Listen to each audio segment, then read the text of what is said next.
Shalom bien-aimés dans le Seigneur.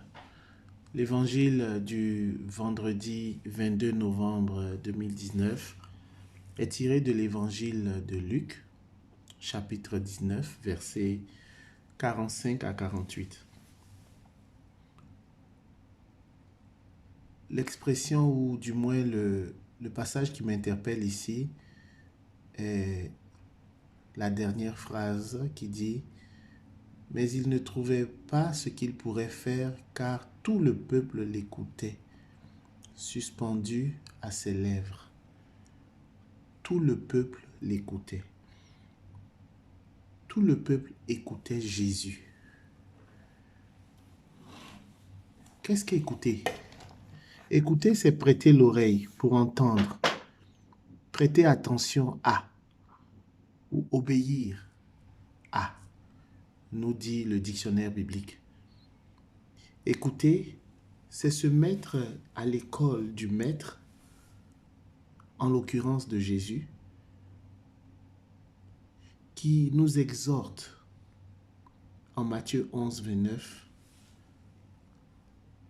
à nous mettre à son école. Car, dit-il, je suis doux et humble de cœur, et vous trouverez soulagement pour vos âmes. L'apôtre Paul ne fait pas exception à cette règle. En Actes 22, 3, l'apôtre Paul dit lui-même, « C'est au pied de Gamaliel que j'ai été formé à l'exacte observance de la loi de nos pères, et j'étais rempli du zèle de Dieu comme vous l'êtes tous aujourd'hui. » Marie, la sœur de Marthe, s'est assise au pied du Seigneur pour écouter sa parole.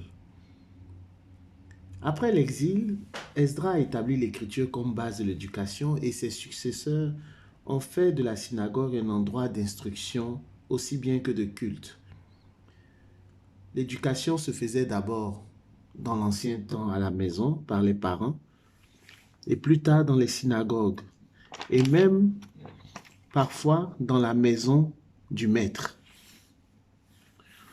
Souvenons-nous aussi qu'à l'âge de 12 ans, Jésus fut trouvé dans le temple, assis au milieu des docteurs, les écoutant et les interrogeant. Et tous ceux qui l'entendaient étaient stupéfaits de son intelligence et de ses réponses. Le ministère d'enseignement de notre Seigneur Jésus-Christ a débuté, on le voit, dès l'âge de 12 ans. Peut-être même bien avant, mais de ce que nous savons des Écritures, dès l'âge de 12 ans, il était déjà assis au milieu. Jésus est l'enseignant par excellence. Pour écouter Jésus, il faut prendre la décision de se mettre à son école. Comment se mettre à son école? C'est tout simple. En acceptant de lire, de méditer sa parole et de lui obéir. Autrement dit, passer du temps avec Jésus, avec la parole, car la parole est Dieu. Jésus est la parole. C'est alors que nous verrons nos cœurs, nos vies changer. Aujourd'hui, Jésus poursuit son ministère d'enseignement et pensons simplement à quelqu'un qui se rend dans une école, qui s'inscrit dans un programme et qui a en face de lui un professeur, un enseignant. Il accepte d'office que cet enseignant-là a autorité pour lui enseigner des choses qu'il ne comprend pas, des choses qu'il ne connaît pas. Pour l'adulte qui se fait enseigner, il est clair, il y a comme cet accord tacite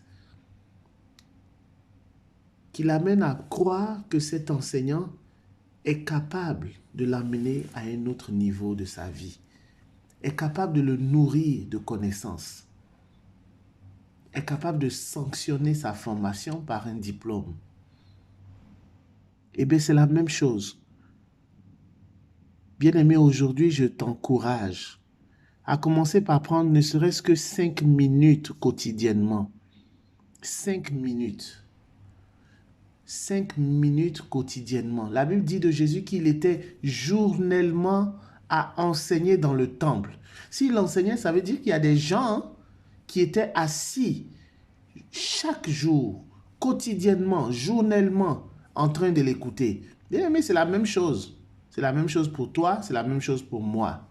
Chaque jour, il nous faut prendre du temps, mettre à part du temps pour écouter notre Seigneur Jésus-Christ, l'écouter dans sa parole, l'écouter dans l'enseignement de l'Église, l'écouter dans l'enseignement du magistère ou de la tradition, l'écouter nous enseigner, nous parler, l'écouter nous donner ce dont notre âme a foncièrement besoin. 5 minutes. Commençons avec 5 minutes et un jour nous serons bien surpris de voir que 1 heure de temps même ne suffise plus. Parce que le Seigneur nous aura attirés à lui. Il nous aura donné le goût de lire, de méditer, d'obéir à sa parole. Que la paix du Seigneur soit avec vous. Que la personne du Saint-Esprit embrase nos cœurs du feu de son amour. Que le zèle de sa maison nous dévore. Et que l'amour de sa parole soit notre partage. Amen.